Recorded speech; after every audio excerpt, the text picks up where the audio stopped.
तो यार कहानी वहीं से स्टार्ट होती है जहाँ पर खत्म हुआ था। अपना जो एमसी था ना, वो अपना मकसद उस किताब के ऊपर लिख डाला था, वो भी अपने खून से, कि इस दुनिया में चाहे कुछ भी हो जाए लेकिन मैं खुद के सिवाय घंटा भी किसी पर भरोसा नहीं करूंगा। और इतना बोलने के साथ ही सीन चेंज होता है कुछ दिनों बाद, जहाँ पर हमें लिटरली मेरे एक बहुत ही खूबसूरत पहाड़ को दिखाया जाता है और अपना एमसी मस्त आराम से सीढ़ियों से नीचे उतरे जा रहा था। तभी अचानक से हमें मोटके को दिखाया जाता है, जो कि अपने एमसी को देखकर फुल खुश कि अरे यार तुम फाइनली यहाँ पर आ ही गया, चलो अच्छी बात है। और तुम्हें भी तो पता चल ही गया होगा ना कि मेरा लेवल भी क्यूआई रिफाइनिंग के फर्स्ट लेवल पर पहुंच चुका है, यानी कि अब मैं भी तुम्हारे साथ रहूंगा। जिसकी बातों को सुनकर अचानक से पीछे से एक आवाज आती है कि हाँ यार हाँ, भगवान करे कि तुम दोनों साथ रहो। दूसरा बोलता है कि अपना ख्याल रखना और हाँ, कल्टीवेशन करना मत भूलना, समझे। मोटका भी लाइक ओ माय गॉड, चिंता मत करो, मैं अपनी कल्टीवेशन में ध्यान दूंगा। और सबसे अच्छी बात क्या है पता है, जैसे मुझे टाइम मिलेगा ना, मैं तुम सबसे मिलने के लिए यहाँ पर फिर से आऊंगा। जहाँ पर बात करें उन सब की, तो अभी मोटके की बातों को सुनकर साला पूरा का पूरा डर जाता कि क्या तुम यहाँ पर फिर से आओगे। नहीं यार, कोई भी जरूरत नहीं है, कोई भी जरूरत नहीं है, हम लोग जैसे भी है ना ठीक है, हमारी चिंता करने की तुम्हें कोई भी जरूरत नहीं है। प्लीज चाहे कुछ भी हो जाए, तुम यहाँ पर दोबारा कभी भी बताना। और ये सुनकर या फिर ये बोले कि वहां पर खड़े होकर सारा का सारा कांड देखने के बाद भी अपने एमसी फुल टू कंफ्यूज था। तभी चलते हुए अपने एमसी बोलता है कि वाह बे मोटू, लगता है कि अपने कंपटीटर के बीच में तुम बहुत ही ज्यादा फेमस हो।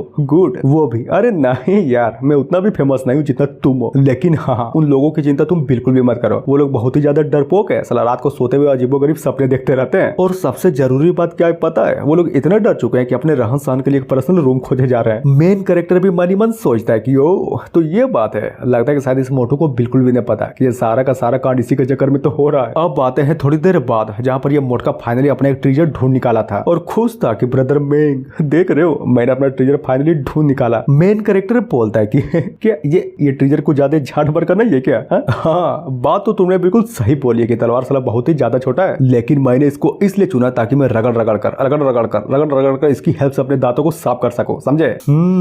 सही बात। वैसे भी टैलेंट के नाम पर तुम्हारे पास एकमात्र तुम्हारा दांत ही तो है। तभी अपना एमसी बोलता है कि वैसे तुम एक बात बताओ, कहीं तुम मेरे साथ तो नहीं रहने वाले हो ना? नहीं यार, हम लोग साथ में नहीं रह सकते। वैसे भी हर आदमी का अपना प्राइवेसी बहुत ही ज्यादा इंपॉर्टेंट है, इसलिए मैं तो अकेला रहना चाहूंगा। गुड, ये हुई ना बात। ये चीज जानकर मुझे बहुत ही ज्यादा खुशी हुई और ये बोलकर मन ही मन सोचता कि चलो यार, कम से कम एक बात तो मेरे लिए बहुत ही ज्यादा अच्छी हो गई, ये मोटका मेरे मिरर के राज के बारे में बिल्कुल भी नहीं जान पाएगा। नाइस। मोटका बोलता है कि चलो अब बारी है सोने की, गुड नाइट। और ये बोलकर वो भी फाइनली वहां से निकल जाता है। अब आता है कुछ दिनों बाद, जहाँ पर वो मोटका अपने एमसी को खोजते खोजते फाइनली लोअर पब्लिक जोन में आ जाता है। जहाँ पर बात करें अपने एमसी की, तो वो भी वहीं पर बैठकर मस्त आराम से कल्टीवेट किया जा रहा था। उधर मोटका भी खुश होते हुए बोलता है कि भाई मान गया तुझे, माँ कसम तुम्हारा धंधा तो यार लिटरली में बहुत ही ज्यादा काम का निकला। गुड।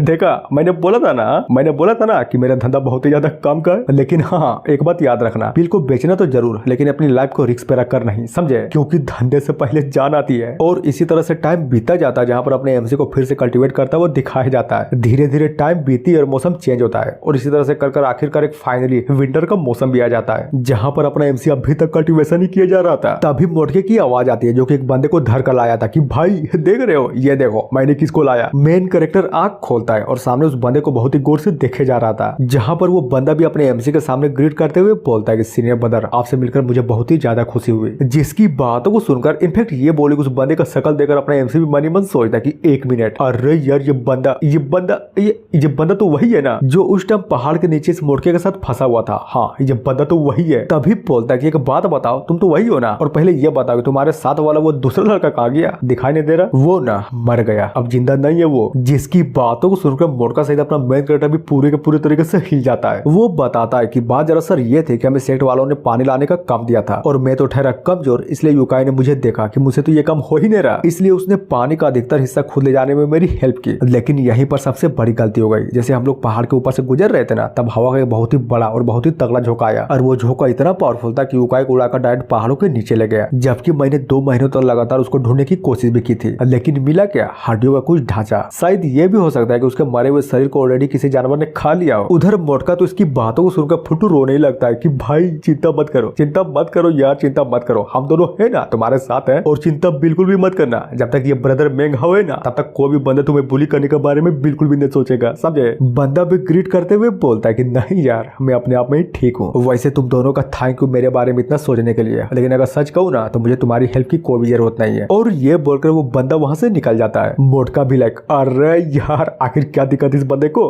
हम तो बस इसकी हेल्प ही करने की कोशिश कर रहे थे ना। लेकिन एमसी का क्या, क्या, वो तो बस वहीं पर खड़ा होकर उस बंदे को जाता हुआ बहुत ही गौर से देखे जा रहा था और बोलता है कि मोटके मेरी बातों को ध्यान से सुन, शायद तुम्हें नहीं पता लेकिन हाँ, हर आदमी का कुछ ना कुछ अपना पर्सनल सा सीक्रेट जरूर होता है, समझे, वरना वो बंदा जिसका लेवल की वाई रिफाइनी के फर्स्ट लेयर पर है, क्या तुम्हें सच्ची में लगता है कि उसकी हिम्मत भी होती है यहाँ पर आने की? हाँ, मुझे तो नहीं लगता। पर यार आखिर कौन सा सीक्रेट है, हम तो बस मदद करना चाहते थे ना, कहीं ऐसा तो नहीं ना कि वो बंदा हमारी टीम को ना चुनकर जियायु की टीम को ऑलरेडी चुन लिया। और इतना बोलने के साथ ही सीन चेंज होता है 3 महीने बाद, जहाँ पर लिटरली में यार फिर से पिल डिस्ट्रीब्यूशन का दिन आ गया था और बहुत सारे बंदे, हाँ बहुत सारे बंदे लाइन पे लगाकर खड़े थे। एक बोलता है कि तुमने सुना क्या, इस बात तो साला ग्रैंड एल्डर पिल डिस्ट्रीब्यूट करेंगे, क्या बात कर रहा है यार, वो बुढ़ा मादरचोद अभी तक जिंदा है, साला 150 साल पुराना हो चुका है, अगर उसने फिर से अपना लेवल अप कर लिया ना तो शायद हो सकता है कि वो बुढ़ा अपने 300 साल भी पूरा कर लेगा। तभी तीसरा, वो सब छोड़ो, एक बात बताओ, पेट्रियार्च और सेक्ट लीडर को छोड़कर यहाँ पर कम से कम 2 ग्रैंड एल्डर तो जरूर होने चाहिए ना? हाँ है, दो तो फिर इसमें सोचने की कौन सी बात है? अबे साले लगता है कि तू नहीं समझा, मैं जो पूछना चाहता था ना वो चीज तो तुमने बिल्कुल भी नहीं समझा। जहाँ पर बात करें अपने एमसे की तो वो भी उन सबकी बातों को सुनकर अपने दोस्त से पूछता है कि फेटी का बात बताओ, तुमने किसी ऐसे ग्रैंड एल्डर का नाम सुना है जिसका सरनाम ओयांग हो? ना,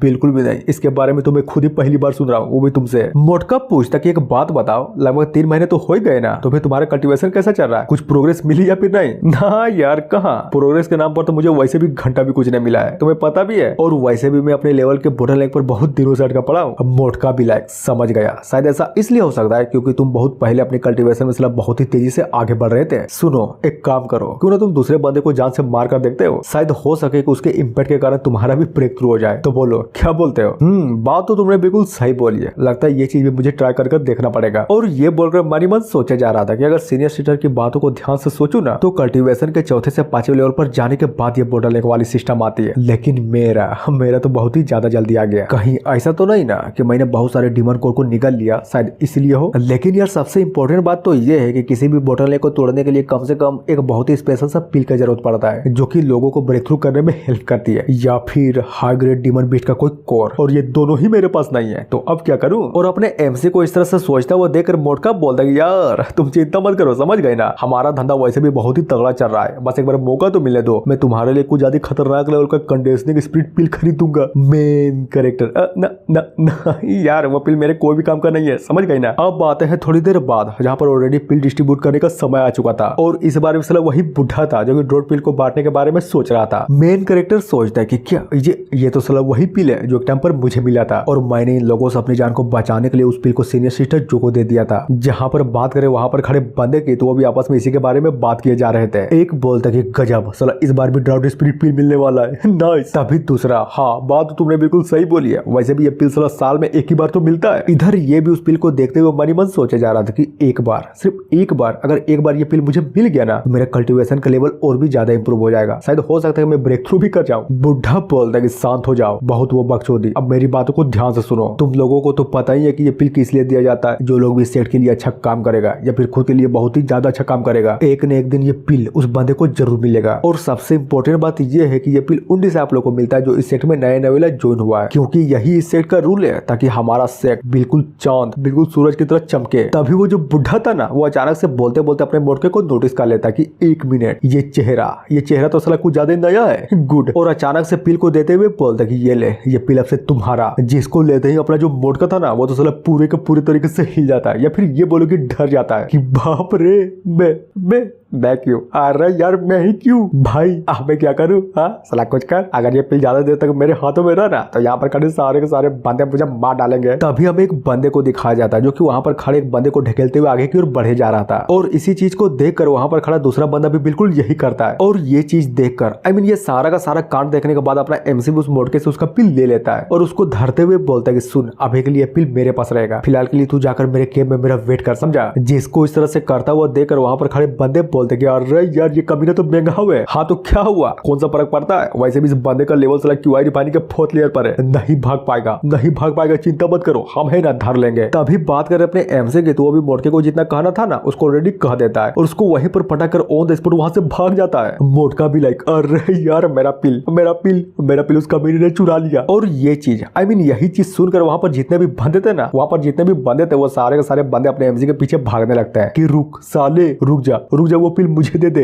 दूसरा बोलता कि कमीने कहीं के कोई फायदा नहीं, तुम्हारी कल्टीवेशन की औकात को देखने के बाद तो यही लगता है कि तुम हमसे ज्यादा देर तक बिल्कुल भी नहीं बच पाओगे। और इसी तरह से वहां पर भागते हुए सारे लोग अपने एमसी को पकड़ने और उस पिल को हथियाने के बारे में ही सोचे जा रहा था। मोटका सोचता है कि बाप रे, हालांकि मैंने अपने आप को बचाने के लिए अच्छी खासी एक्टिंग तो कर ली, लेकिन ब्रदर मैं खुद को बचा तो पाएगा ना? फिर क्या, इतना बोलने के साथ ही हाँ बिल्कुल ये एपिसोड यहीं पर खत्म होता है। तो मिलते हैं नेक्स्ट वीडियो में जो कि अगले हफ्ते आएगी। So thank you.